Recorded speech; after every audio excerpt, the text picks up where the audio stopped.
하루의 끝자락에서 만나는 아로TV. 오늘은 고전소설 어사방수 시리즈 4번째 이야기를 담았습니다. 옛 이야기와 함께 꿀잠 주무시기 바랍니다. 광주 목사는 벼슬까지 사양하며 의연히 자리를 지키는 박어사를 보며 마음속으로 더욱 흡족해 하였습니다. 딸이 있다면 사위로 삼고 싶을 만큼 영특하고 예의 바른 청년이로군. 그런 생각이 머릿속을 떠나지 않았지요. 목사는 곧바로 내당에 분부를 내려 박어사와 치보기에게 새 의관 한 벌을 지어내오게 하였습니다. 박어사는 감사의 후한 뜻에 머리를 숙여 예를 표하고 그 옷으로 몸단장을 하였지요. 허허, 박공, 새 옷을 입으니 귀공자 티가 역력하구려. 소인이 어찌 그런 대접을 받겠사옵니까? 이렇게까지 은혜를 베풀어 주시니 송구할 따름이옵니다. 허면 어려운 일도 해결했으니 광주 부중을 두루 구경하고 가시오. 감사의 대접은 실로 극진했습니다. 박어사는 새 의관을 입은 김에 마음을 놓고 이곳저곳을 둘러보며 이틀을 더 머물렀지요. 그러다 떠날 날이 되어 감사에게 하직 인사를 올렸어요. 감사또, 이제 소인은 광주를 떠나려 하나이다. 부디 만수무강하시옵소서. 그렇게 박어사가 칠보기를 재촉해 길을 나서려던 바로 그때 뜻하지 않은 사건 하나가 또 터졌습니다. 하는 수 없이 박어사는 일정을 바꾸어 며칠 더 광주에 머물게 되었고 그 사건의 내막을 전해 들었죠. 그날 밤 박준보의 큰 사랑에는 4사람이 모여 앉아서 객담을 나누고 있었지요. 박준보의 집 큰 사랑은 마을 사람들이 모이는 곳으로 늘 사람의 발길이 끊이지 않아 경로당이라 불릴 정도였습니다.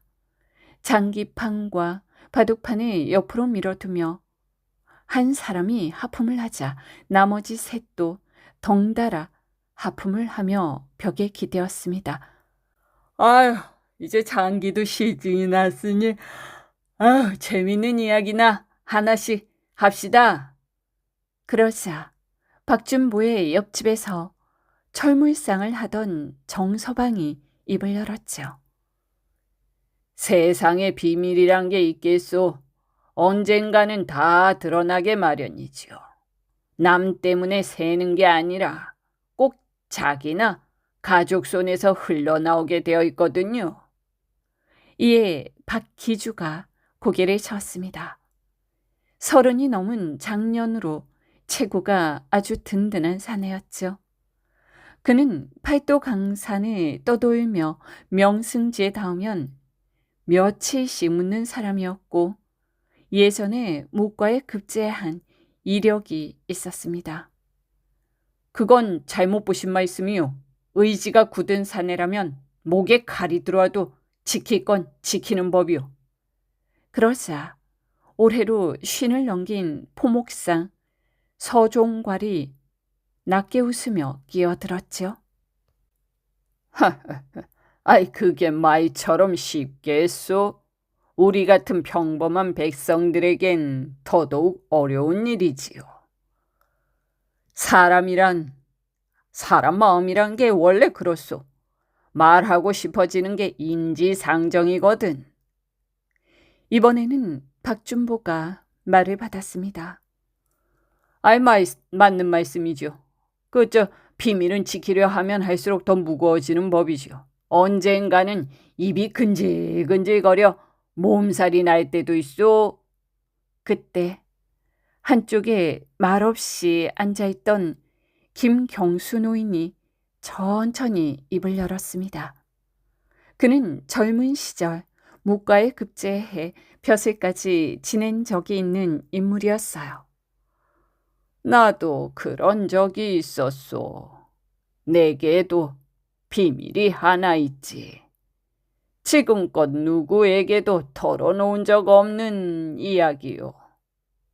방 안의 공기가 순식간에 가라앉았습니다. 내 목숨과도 얽힌 일이었소만.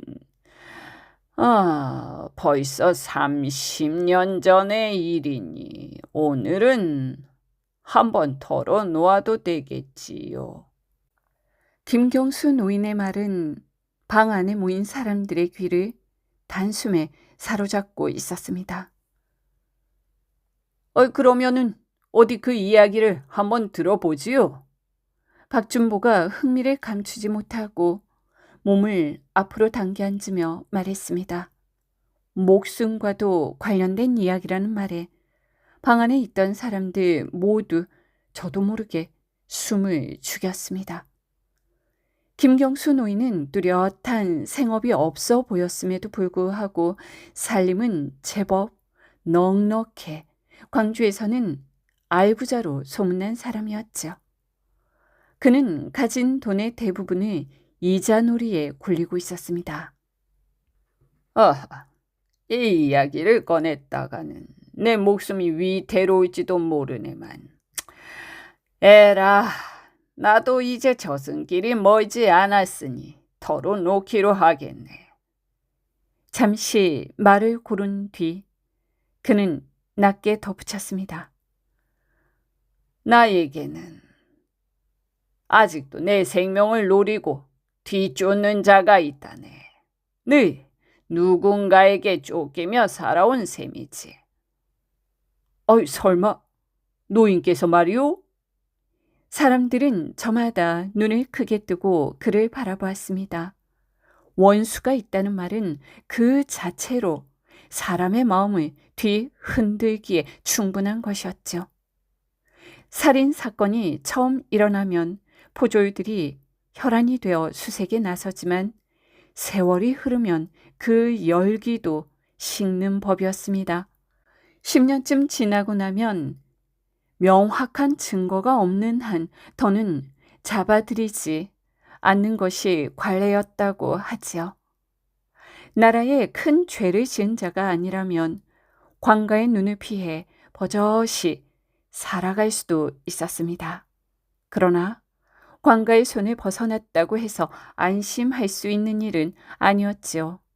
죽인 사람에게 자식이 있다면 그 자식들은 언젠가 부모의 원수를 갚기 위해 찾아 나설 터였습니다. 그렇다면 평생을 신변의 위협 속에서 살아야 할 것은 불보듯 뻔한 일이었지요.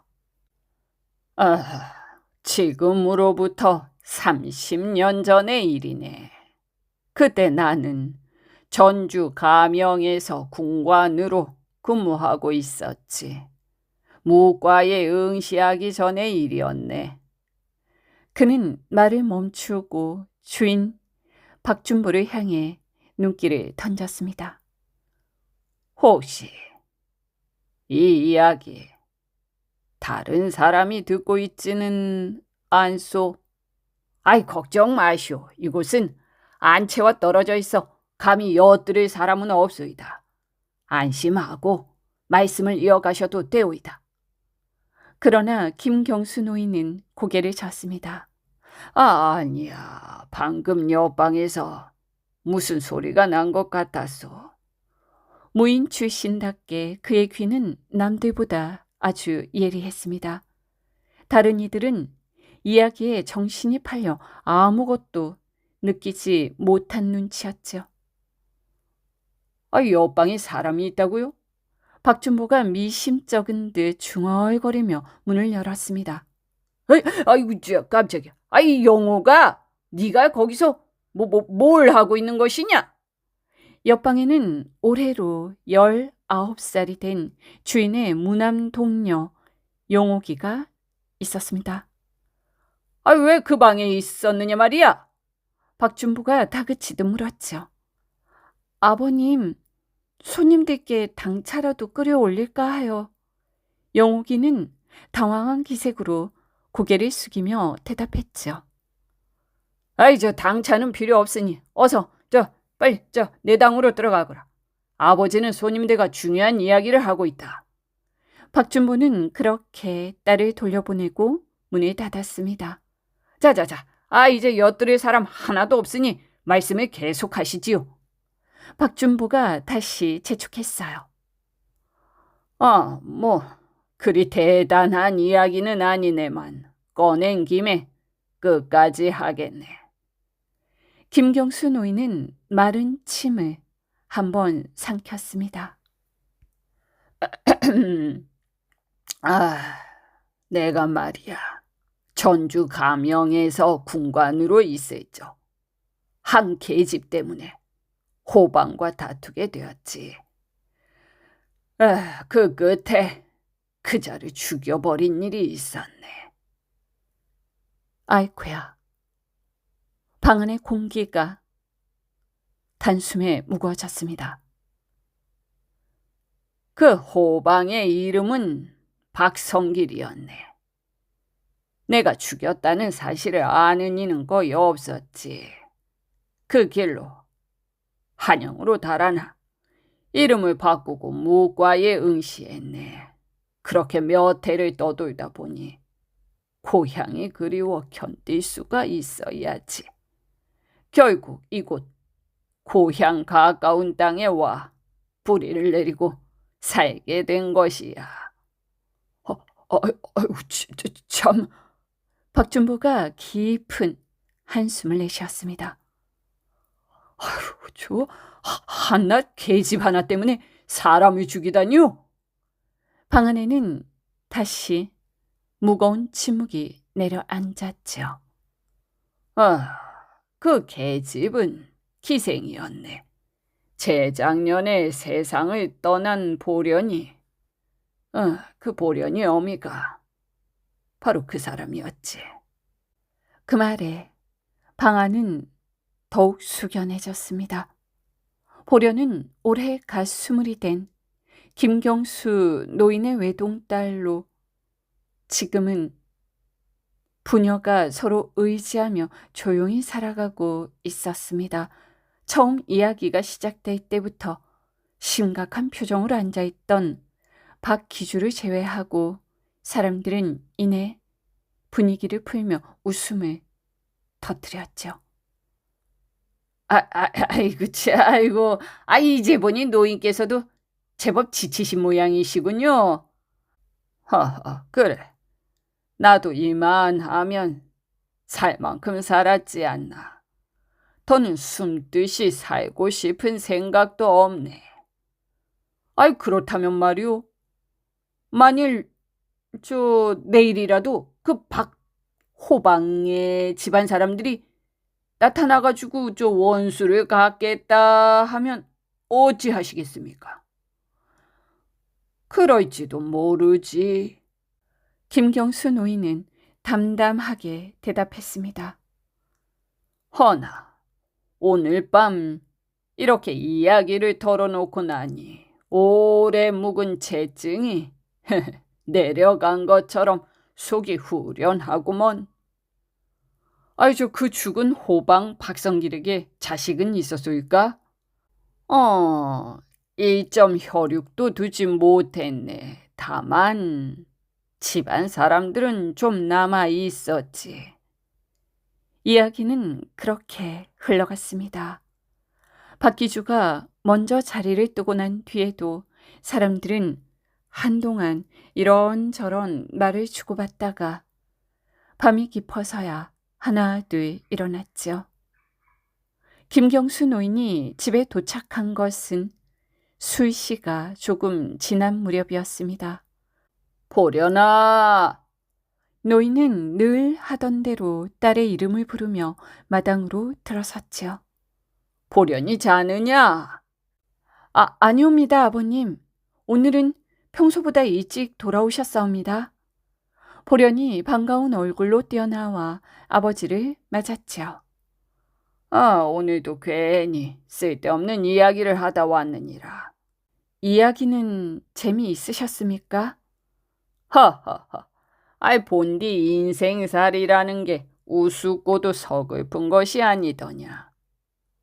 예, 아버님 밤이슬이 차옵니다. 어서 방으로 드세요. 보련의 효성은 실로 극진하였습니다. 방으로 올라가려던 참에 보련이 조심스레 말을 꺼냈지요. 아참, 아버님, 조금 전 어떤 아이가 와서 편지 한 통을 두고 갔습니다. 아니 편지라니. 이 밤중에 웬 편지란 말이냐. 받을 데도 없을 터인데. 김경수 노인은 의아한 얼굴로 편지를 받아들었어요.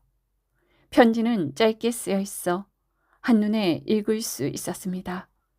그러나 몇 줄을 채 읽기도 전에 노인의 얼굴빛이 서서히 변해갔지요. 손에 쥔 종이가 미세하게 떨리고 있었습니다. 아버님, 누가 보낸... 네가 알 바 아니다. 참, 이거 큰일이구나. 이런 일이 생길 줄이야.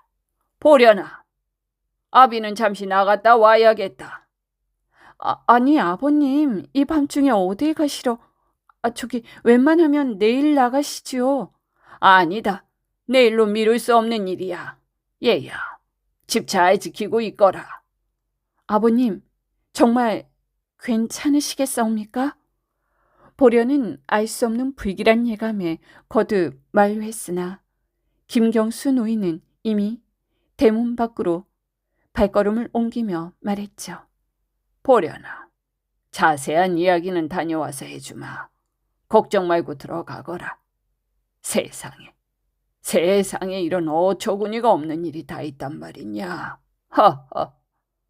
그는 나가려다 말고 다시 안으로 들어왔습니다. 아버님, 어찌 그러시옵니까? 어서 방으로 들어가 비수를 꺼내오너라. 반다지 속에 있다. 예? 보련의 불안은 더욱 짙어졌으나 엄한 아버지의 명이라 반다지를 열어 비수를 꺼내 들고 나왔습니다. 아버님, 부디 조심히 다녀오십시오. 그래. 문단속 잘하고 기다리고 있거라. 보련은 그렇게 마당을 거닐며 초조하게 기다리고 있었습니다. 그러나 아버지는 쉽게 돌아오지 않았지요.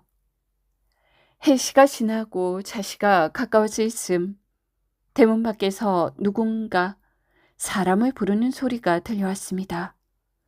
계십니까? 보려는 선뜻 문을 열지 못하고 가만히 숨을 죽였지요. 아가씨, 주무십니까? 그 목소리는 박준보의 집에서 심부름을 하던 아이의 음성이었죠. 그제야 보려는 문을 열었습니다.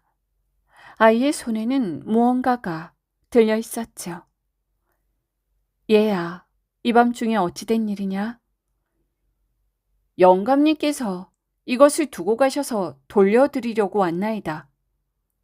그것은 담배와 엄장 따위가 들어있는 지갑이었어요. 너 혼자 오는 길이 무섭지 않더냐? 전 혼자 온 것이 아닙니다. 그럼 동행이 있느냐? 낭자, 제가 함께 왔습니다.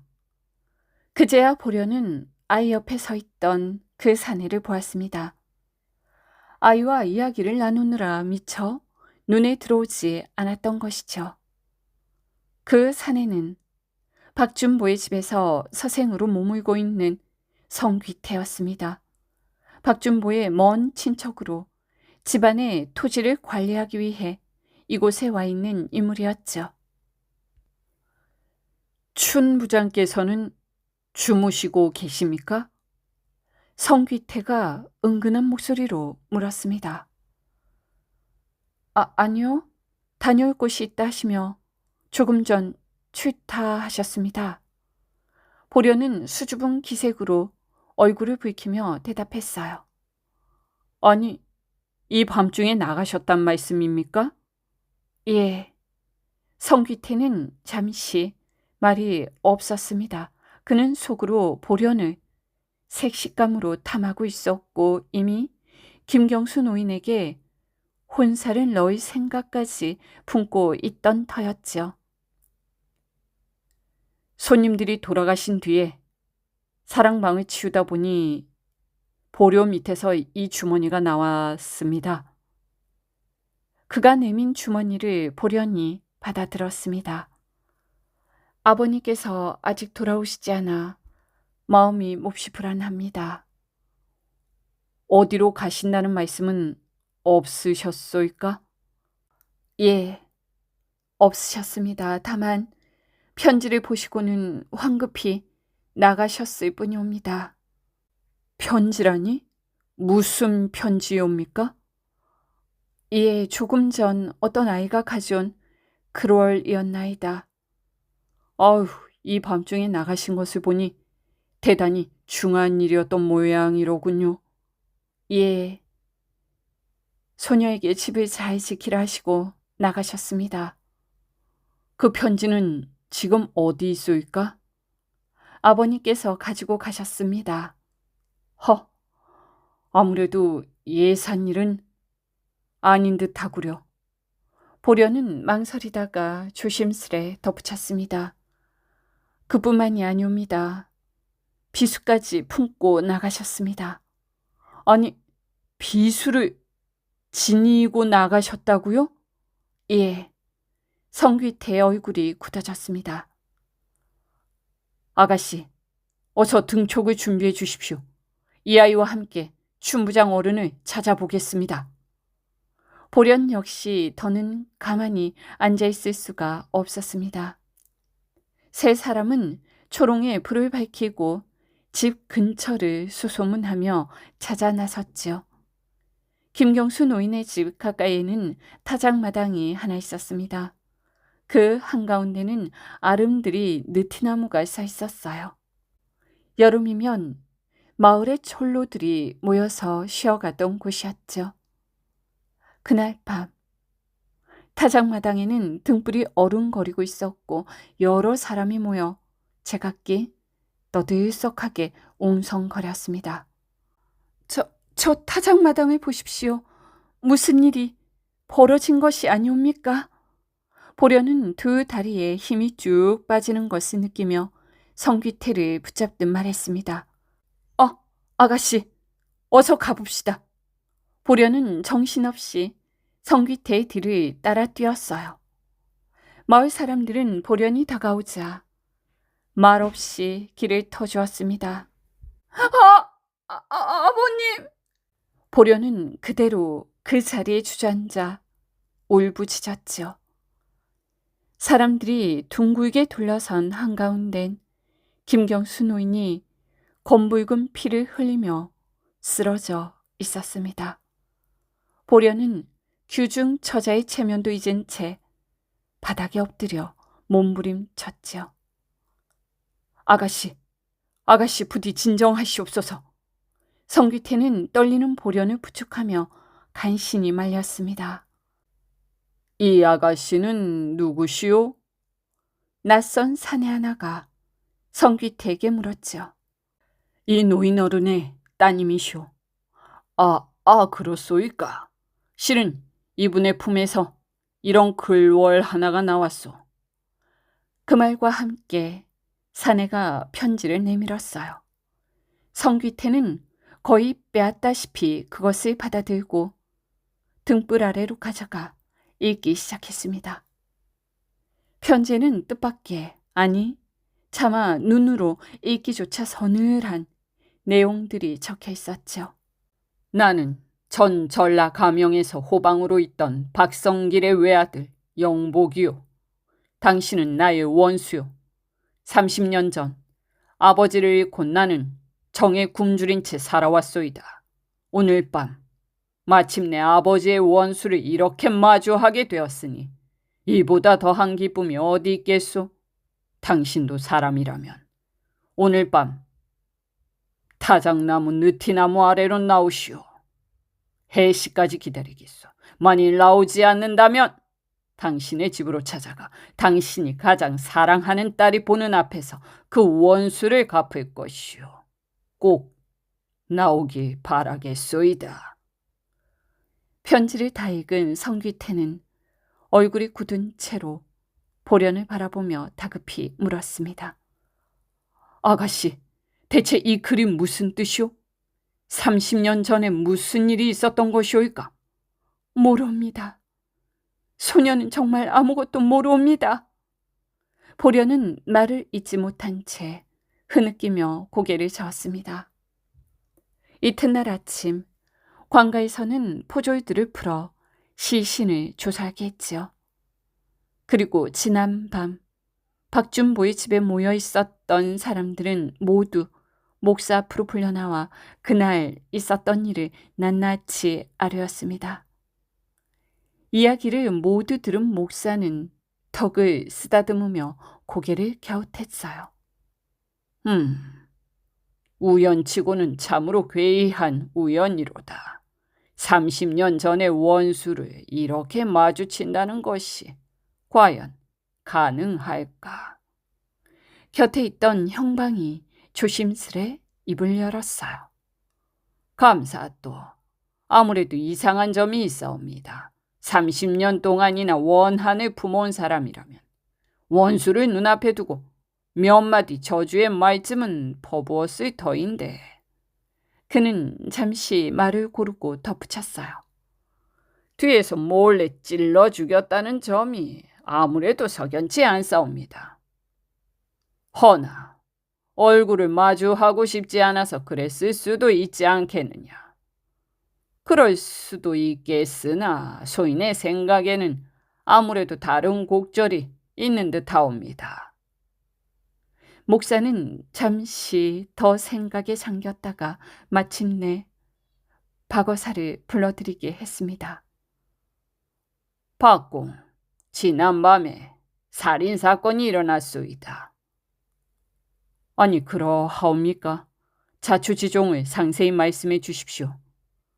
그렇게 하리다.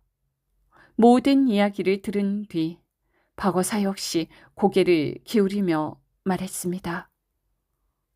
정말 이해하기 어려운 일이옵니다. 감사도. 그의 생각 또한 목사의 판단과 다르지 않았지요. 그래서 오늘 새벽 전주 가명으로 바바를 띄웠소. 30년 전 박성길이라는 호방 비장이 실제로 살해된 적이 있는지 그 사실부터 확인하라 일렀소이다. 참으로 잘하신 일이옵니다. 만일 박호방이 살해당했다면 그에게 자식이 있는지도 알아보라 하였소. 박준보 일행의 진술에 따르면 김경수 노인은 박성길에게는 일점 혈육도 없다고 말했다 하더이다. 아무래도 그 대목이 마음에 걸리는구려. 그렇사옵니다. 또 한 가지 박공, 원수를 갚는 방법이 지나치게 비겁하지 않소? 혹시 누군가가 원수를 대신 갚는다는 명분을 내세워 저지른 일은 아닐까? 감사도 어른의 해안에는 소인이 그저 탐복할 따름이옵니다. 목사는 박어사를 바라보며 낮게 말했어요. 박공, 길을 재촉하려던 것을 붙잡아 두는 듯해 미안하오. 허나 이 사건의 뒤에는 분명 무언가 숨은 흑막이 있는 듯하니 전주 가명에서 바발이 돌아올 때까지만이라도 머물러 줄 수는 없겠소. 감사도 이제는 어서 떠나라 등을 미셔도 소인은 떠나지 않을 것이옵니다. 박어사는 단호했지요. 그리고 얼마 지나지 않아 전주에서 파발이 돌아왔습니다. 전주 가명에서 돌아온 파발의 보고는 뜻밖의 내용이었죠. 30년 전 박성길이란 인물이 전주 가명에서 호방으로 근무한 사실은 분명하였으나 그가 남에게 살해당한 기록은 어디에도 없다는 것이었습니다. 감사도 그 박성길의 스라에는 아들이 하나 있었던 것으로 확인되었사옵니다. 허나 그자가 어떤 기생에게 빠져 본처를 벌이는 바람에 그 아이는 아비의 보살핌 없이 자랐다 하옵니다. 잠시 뒤 파발은 또 보고할 것이 있는 듯 입을 움찔거렸어요. 더구나 그 박성길이 기생에게 빠져 국고금 3,000냥을 축낸 일까지 드러나 결국 가산을 몰수당하고 외딴 섬으로 유배를 귀양살이를 했다고 하옵니다. 몇 해 뒤에 유배선은 풀려났으나 그 이후의 행적은 아는 자가 없다 하옵니다. 감사도 소인이 알아온 바는 모두 이것뿐이옵니다. 그래, 수고 많았느니라. 파발이 물러난 뒤 목사는 박어사를 돌아보며 낮게 말했어요. 박공, 이거 아무래도 일이 묘하지 않소? 그러하옵니다.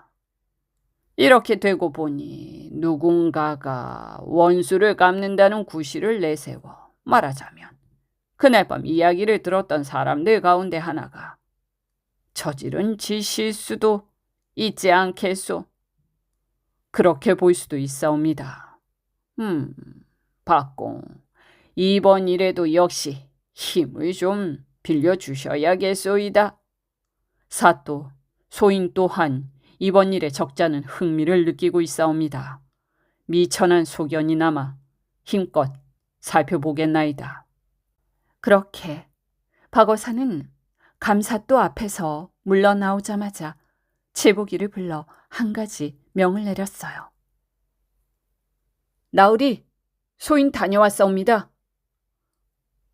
부친상을 당한 보련을 만나고 돌아온 칠복이가 박어사를 찾았죠. 그래, 무엇을 알아왔느냐? 소인 보련 낭자를 만나 이야기를 나누었사옵니다만 그 아가씨는 30년 전의 일에 대해서는 아무것도 알지 못하는 듯 하옵니다. 허허, 그렇다면 별다른 소득은 없는 것이냐? 아니옵니다요. 요즘 있었던 일에 관해서는 겨우 몇 가지 정도 알아낼 수 있었사옵니다요. 그래, 무슨 일인지 어서 말해보아라. 소인이 낭자에게 여쭈었사옵니다. 선친에게 호의를 품고 있던 사람, 원한을 품고 있던 사람, 그리고 최근에 금전이나 거래로 얽힌 사람이 누구인지 말이옵니다.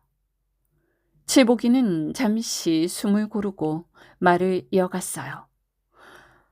그랬더니 낭자가 한참을 망설이다가 겨우 입을 열었사옵니다. 그날 밤 박준보의 집에 모여 이야기를 나누던 사람들 가운데 한 사람도 빠짐없이 김경수 노인과 크고 작은 일로든 얽혀 있었다는 사실이었지요.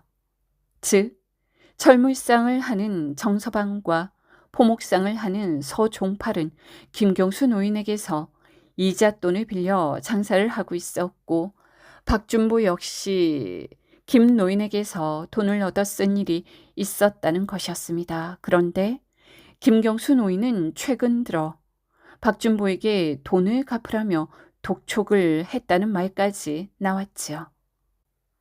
그리고 성귀태와 박기준은 아직 혼인을 하지 않은 젊은이들이니 김노인과 직접 얽혔다기보다는 보련 낭자와 관련이 있다 할 수 있을 것 같사옵니다. 나으리.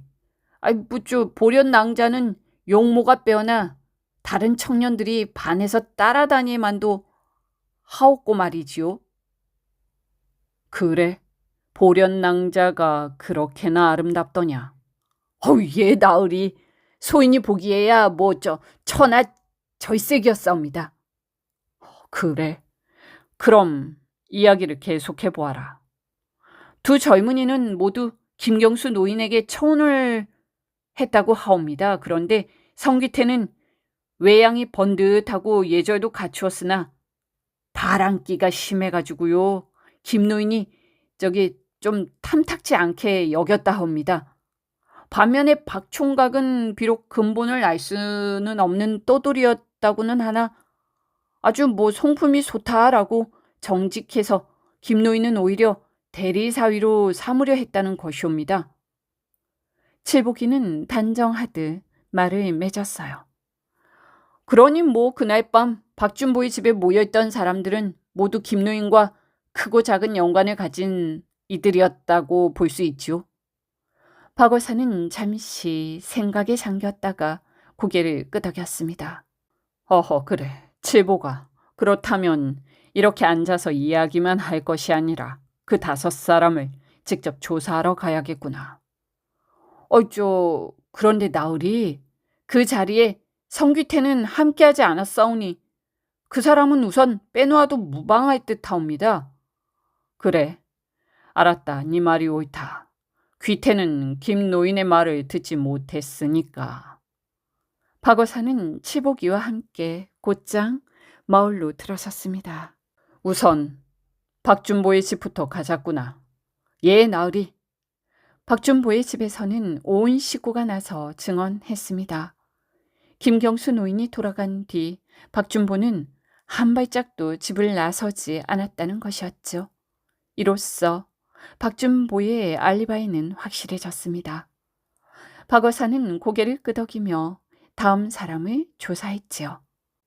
바로 서종팔과 정서방이었습니다. 그러나 이 2사람 역시 박준보의 집을 나선 뒤 곧장 주막으로 가 자시가 넘도록 술을 마시다 함께 헤어졌다는 사실이 여러 사람의 증언으로 확인되었습니다. 그들의 알리바이 또한 의심할 여지가 없어 보였죠. 이렇게 되자 남은 이는 박기주 딱 한 사람뿐이었어요. 사실상 수상한 점으로만 따지면 박기주에게서 가장 많은 의문이 나왔습니다. 김경수 노인이 30년 전 일을 꺼내자마자 가장 먼저 자리를 뜬 사람 또한 박기주였기 때문이지요. 박 여사가 그를 찾아 나서려 막 걸음을 옮기려는 순간 뒤에서 급히 부르는 소리가 들려왔습니다. 포도청 군사 나으리! 박 여사가 돌아보니 관가의 사령 하나가 헐레벌떡 달려오고 있었어요. 아까부터 객사며 박준보 집이며 찾아다녔사옵니다. 무슨 일로 나를 찾았느냐? 감사또께서 속히 들어오시라 하셨사옵니다. 감사또께서? 아니 무슨 일로 부르신다더냐? 소인은 그것까지는 알지 못하옵니다. 박 여사는 기주에게로 향하던 발걸음을 거두고 곧장 관하로 방향을 틀었어요. 감사또 소인을 찾으셨사옵니까? 박공, 이건 참으로 공교로운 일이오. 아니 어찌 이런 일이 있을 수 있단 말이오? 목사는 박 여사가 동혼에 들어서자마자 이렇게 말을 꺼냈어요.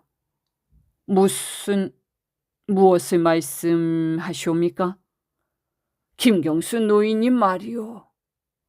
그 사람이 바로 박성기 본인이었단 말이오. 아이쿠야, 그 말은 너무도 뜻밖이었습니다. 박 여사는 한동안 아무 말도 하지 못한 채 그 자리에 앉아 있었죠. 전주 가명에서 돌아온 사령의 말이 이렇소. 박성길이라는 호방의 인상착의 가운데 왼쪽 눈 위에 검은 사마귀가 하나 있었다는구려. 그렇사옵니까? 그래서 급히 보련 낭자에게 사령을 보내 확인하게 했소. 그랬더니 김노인의 왼쪽 눈 위에도 똑같은 검은 사마귀가 있었다는 것이오.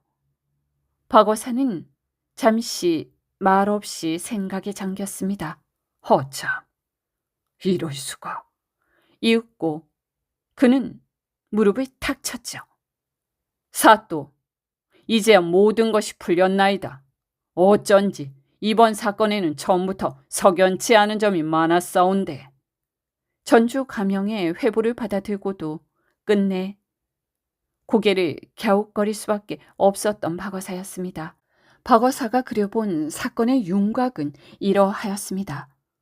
박성길은 전주 가명에서 호방 비장으로 있던 시절 어느 기생에게 홀딱 빠져 본처와 외아들 영복을 헌신짝 버리듯 내던졌죠. 그 뒤 국고금을 유용한 죄로 귀양을 갖다가 풀려났고 몇천 양의 돈을 미천 삼아 한양으로 올라갔을 터였습니다. 그 기생 또한 함께였음은 말할 것도 없었죠. 그러니 그날 밤 박준보의 집에서 김경수 노인이 들려준 30년 전의 이야기는 스스로를 숨기기 위해 꾸며낸 허구에 지나지 않았던 것이었어요. 감사도 그렇다면 참으로 큰일이옵니다. 만일 영복이가 김경수 노인을 죽였다면 자기 친아비를 죽인 셈이 되지 않겠사옵니까? 어허, 글쎄 말이오. 세상에 이런 기이한 일이 또 있을 수 있단 말이오. 목사는 허탈한 웃음을 흘렸습니다. 그러나 박어사는 더 생각할 여유가 없었지요. 어떤 사연이었든 지금은 살인범을 찾아야 했습니다. 그는 어둠을 가르며 곧장 달려나갔죠. 기주는 집에 있었습니다. 만일 그가 박성길의 외아들이자 김노인을 죽인 장본인이라면 그 이후의 일은 더없이 중대해질 터였죠. 박어사가 방으로 들어서자 기주는 조용히 눈을 들어 그를 위아래로 훑어보며 물었어요. 어인 일로 오셨소이까? 김경수 노인이 살해당한 사건을 조사하러 왔소. 그런데 어찌하여 나를 찾으셨소? 김 노인이 왜 살해되었는지 정말 모르시오? 그걸 내가 어찌 알겠소? 허나 이상한 점이 하나 있소. 김 노인의 품에서 편지 한 통이 나왔는데 그 내용이 원수를 갚겠다는 것이었소. 기주는 아무 말도 하지 않았습니다. 그날 밤 박준보의 사랑방에 모여있던 사람은 4명. 거기에 당신까지 합하면 5이오. 그렇소. 나도 그 자리에 있었고 김노인의 이야기를 들었소이다. 그런데 당신은 남들보다 먼저 자리를 뜨고 집으로 돌아갔다 하더이다. 어찌 그리 서둘러 떠났소? 그건 내 마음이오. 피곤하여 먼저 쉬려 했을 뿐이오. 아니지. 당신은 이 편지를 써서 김노인에게 보내기 위해 일찍 집으로 돌아간 것이오. 내가 이 편지를 썼다는 말이오? 박어사는 기주의 표정에서 눈을 떼지 않았습니다. 잠시 침묵이 흘렀죠. 맞소.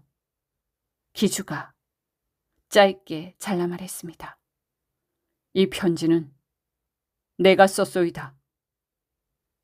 그렇다면 당신의 부친은 박성길 호방이 맞소? 그렇소. 내가 바로 박성길의 외아들 영복이외다. 기주의 목소리는 담담했습니다.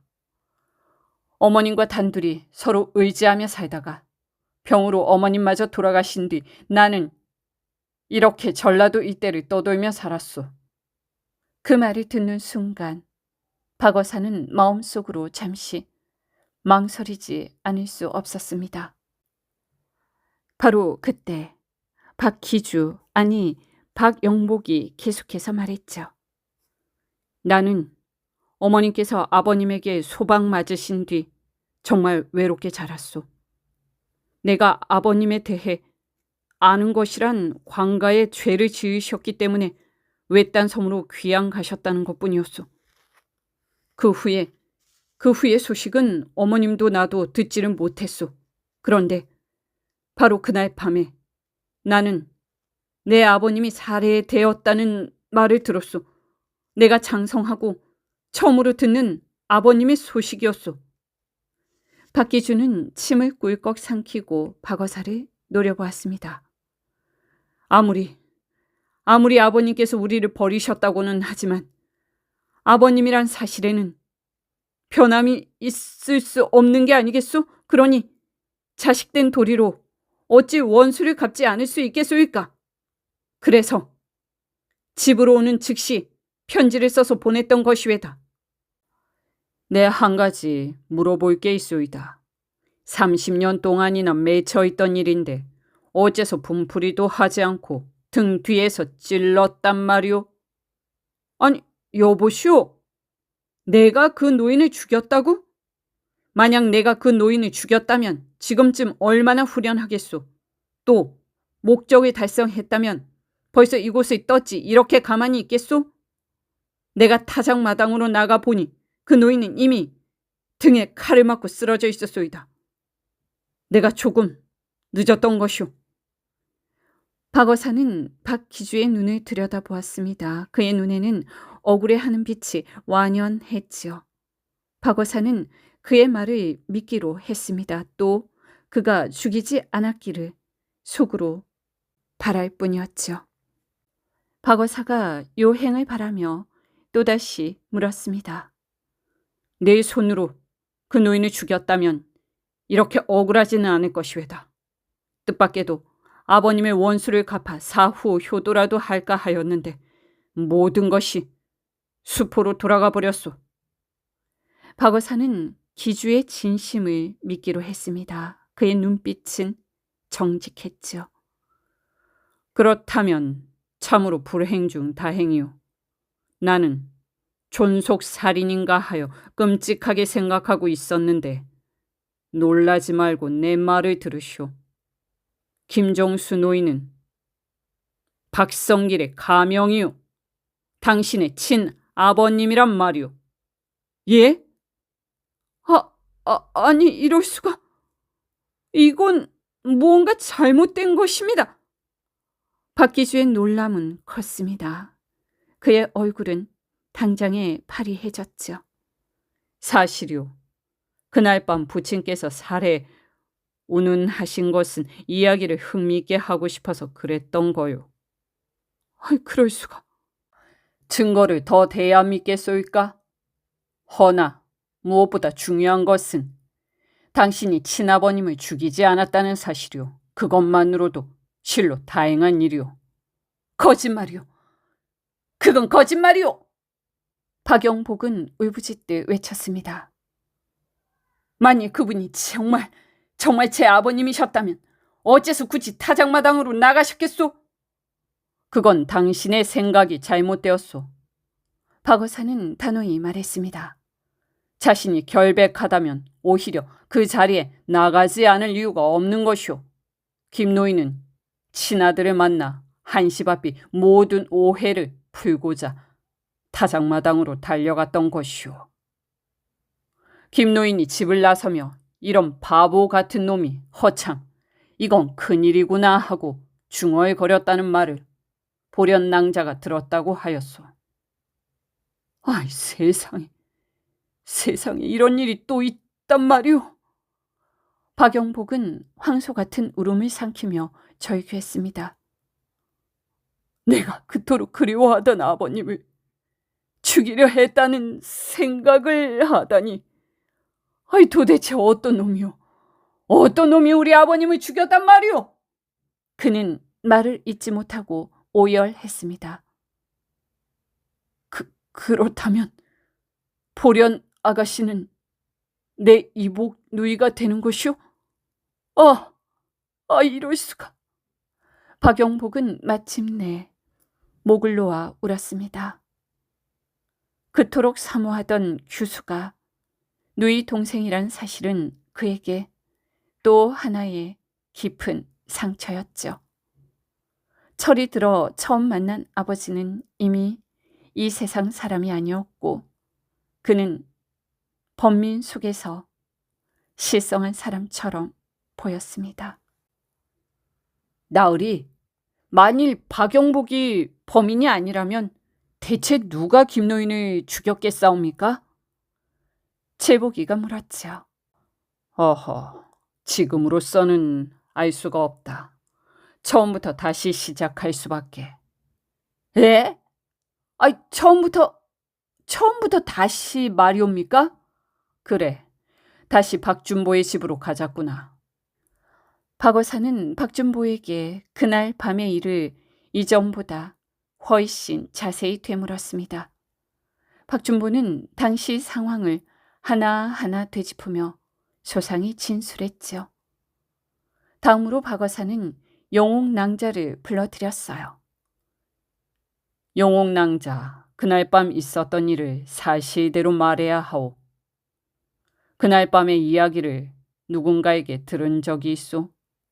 아니옵니다. 소녀는 그 이야기를 듣지도 못했고 아무에게도 전한 적이 없사옵니다. 영옥의 대답은 한결같았습니다. 더 캐물어도 소용이 없음을 느낀 박어사는 그날 밤 심부름을 했던 소년을 불렀지요. 그 어른의 쌈지를 어디서 보았느냐? 손님들이 돌아가신 뒤 사랑방을 치우다가 보료 사이에서 발견했사옵니다. 보료가 포개져 있었느냐? 예, 폭에 놓은 보료 속에서 나왔사옵니다. 그 보료는 손님들이 돌아간 뒤에 포갠 것이냐? 예, 그래서 소인도 이상하다고 여겼사옵니다. 그때 귀태 아저씨께서 서류와 인장이 들어있으니 지금이라도 돌려드리는 게 옳다셔서 함께 나갔던 것이옵니다. 소녀는 그날의 일을 또렷이 답했습니다. 수고했다. 이제 나가서 쉬어라. 박어사는 내일 다시 조사를 이어가겠다 말한 뒤 칠복이와 함께 객사로 돌아왔습니다. 나으리, 범인의 윤곽을 잡으셨사옵니까? 아직 뚜렷하지는 않다. 허나 내일이면 무언가 판가름이 나겠지. 그러나 다음날 새벽 칠복이가 밖에서 뛰어들어와 큰 소리로 박어사를 깨웠습니다. 나으리! 나으리! 어서 일어나시옵소서! 어서! 아니, 이 새벽에 무슨 소란이냐? 큰일이옵니다. 나으리 저 박준보 어른댁의 아가씨께서. 박어사는 벌떡 몸을 일으켰습니다. 저 영옥 아가씨께서 목을 메어 자결했다 하옵니다. 뭐라? 박어사는 자신도 모르게 외쳤습니다. 이런. 한 발 늦었구나. 어찌 이 생각을 미리 하지 못했단 말인가? 그는 허둥지둥 의관을 갖추고 곧장 미투리를 신었습니다. 칠보가 어서 가자. 박어사는 분함을 삼키지 못한 채 이를 갈았죠. 나으리 어디로 가시옵니까? 잔말 말고 어서 따라오너라. 박어사는 바람처럼 앞서 달렸습니다. 그들이 당도한 곳은 보련 낭자의 집이었지요. 아가씨, 그날 밤 성귀태가 가져온 쌈지를 보여주시오. 보련은 말없이 안으로 들어가 쌈지를 들고 나왔습니다. 이것을 열어본 적이 있소? 아니옵니다. 그날 밤 가져온 그대로 두었사옵니다. 박어사는 쌈지를 받아들고 속까지 샅샅이 살폈습니다. 읽고 고개를 끄덕였죠. 잘 보았소. 그는 쌈지를 돌려준 뒤 곧장 박준보의 집으로 발걸음을 옮겼습니다. 박준보의 집은 갑작스러운 초상으로 아수라장이 되어 있었죠. 딸의 이유 모를 죽음 앞에 박준보는 넋이 나간 사람처럼 앉아 있었습니다. 따님께서 그런 변을 당하시니 무슨 말씀을 드려야 할지 모르겠소이다. 박어사의 위로에 박준보는 눈물을 흘리며 고개를 숙였어요. 헌데 현에 드릴 말씀이 하나 있소이다. 무엇인지 말씀해 보시오. 박어사는 그의 귀에 대고 낮은 목소리로 무언가를 전했습니다. 그러자 박준보의 얼굴에 놀라움이 번쩍 스쳐갔죠. 이내 박어사는 집안을 오가며 손님을 만나라 분주한 성귀태 곁으로 다가갔습니다. 그리고 그의 어깨 위에 조용히 손을 얹었죠. 칠보가 이놈을 묶어라. 예, 나으리! 칠복이는 날듯이 달려들어 성귀태의 팔을 붙잡았고 성귀태는 발버둥을 쳤으나 곧 오라에 꽁꽁 묶이고 말았습니다. 어찌하여 나를 묶는 것이오? 내가 무슨 죄를 지었다고 이러시오? 이놈아, 네 죄를 정말 모른단 말이냐? 성귀태는 고래고래 소리를 지르며 억울함을 호소했으나 끝내 포승에 묶인 채 끌려나갔습니다. 그를 압송한 뒤 박어사 일행은 묵묵히 객사로 돌아왔죠. 밤 공기 속에서 이제야 사건의 시체가 서서히 모습을 드러내고 있었습니다. 나으리께서는 어찌하여 성귀태가 범인임을 아셨사옵니까? 그자는 그날 밤 이야기를 듣지 않았으니 소인은 완전히 혐의에서 벗어났더구만 여겼사옵니다. 나 역시 처음에는 그를 의심하지 않았느니라. 허나 오늘 새벽 영옥낭자가 죽었다는 소식을 듣는 순간 모든 것이 한꺼번에 깨달아졌느니라. 그 일이 어찌 상관이 있었사옵니까? 상관이 왜 없겠느냐. 그 소리를 듣자마자 내 머릿속에 떠오른 것이 바로 쌈지였느니라. 박어사는 잠시 걸음을 늦추며 말을 이었습니다. 처음부터 쌈지가 수상하다고는 여겼으되 결정적인 실말이라 생각하지는 않았었다. 그러나 영옥낭자가 죽었다는 말을 듣는 순간 사건의 열쇠는 그 쌈지가 쥐고 있음을 확신하게 되었느니라. 그렇다면 영옥낭자는 어찌하여 죽은 것이옵니까? 그 낭자는 그날 밤의 이야기를 들었기 때문이다. 그리고 그 이야기를 누군가에게 말했지. 그 비밀이 새어나갈까 두려웠던 자가 입을 막기 위해 죽인 것이니라. 그래서 성귀태를 떠올리신 것이옵니까? 옳다. 내가 영옥낭자를 불러 물어본 것이 바로 어젯밤 아니더냐. 그 이야기를 알 수 있는 이는 집안 사람 말고는 없겠지. 칠복이는 고개를 끄덕이며 탄식했습니다. 아하, 그래서 범인은 나으리께서 다음날 다시 영옥낭자를 신문하실까 두려워 그 아가씨를 서둘러 죽였군요. 입을 열면 제 목숨이 위태로울 터이니 자결한 것처럼 꾸며 교묘히 살해한 것이옵니다. 그렇다.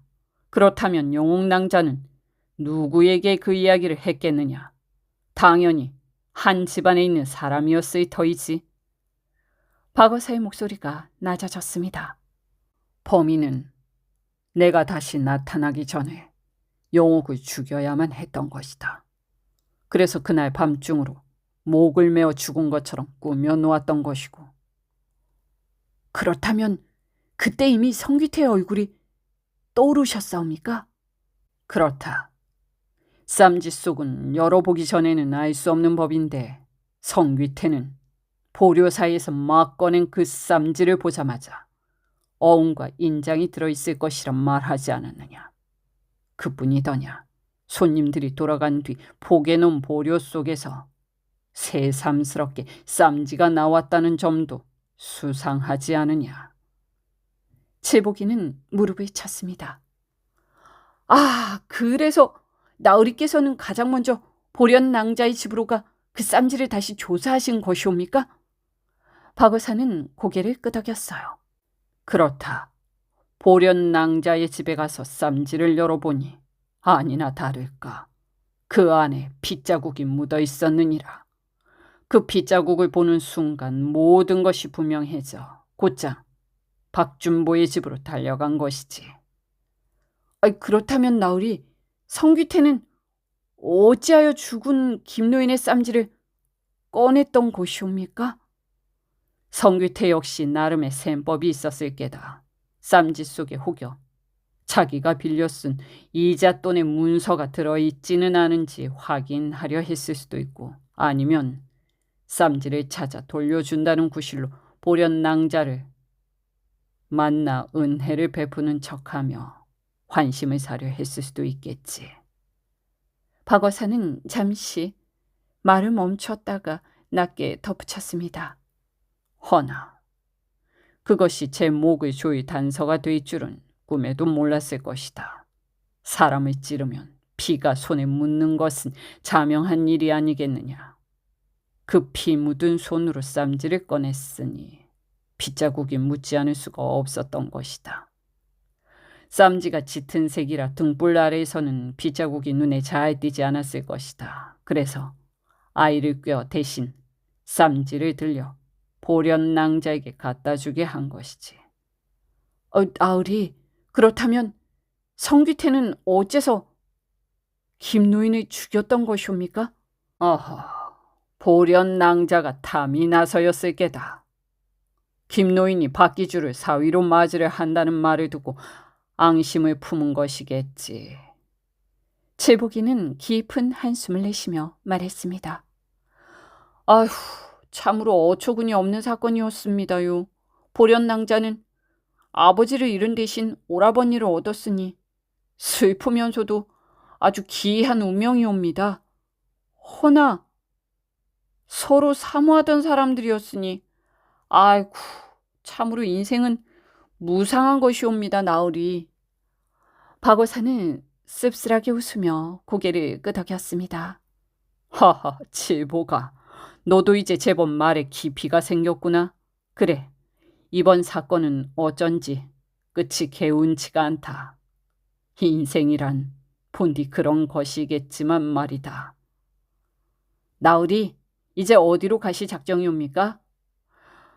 사건도 마무리되었으니 이제는 경상도 지방으로 발길을 옮겨야겠구나. 그렇게 두 사람은 다시 길을 나섰습니다. 이 이야기는 사람은 과거를 숨긴 채 다른 삶을 살 수는 있어도 그 책임까지 버릴 수는 없다는 것을 알려주는 것 같습니다. 죄와 거짓은 세월 속에 묻히는 듯 보이나 끝내 모습을 드러내고 원한과 욕심은 정의나 사랑으로 포장되더라도 또 다른 비극만을 낳게 되는 것이죠. 사모하던 이는 하루아침에 가족이 되고 찾던 아버지는 만났을 때 이미 죽음 너머에 있는 것처럼 인생은 인간의 계산을 비웃을 만큼 더덥고 잔인하기도 한 것 같습니다. 결국 사람을 파멸로 이끄는 것은 거대한 악의가 아니라 진실을 외면한 비겁함과 사소한 욕심이며 그런 삶은 반드시 인생 무상이라는 결말로 돌아오는 것 같습니다. 긴 시간 들어주셔서 감사합니다.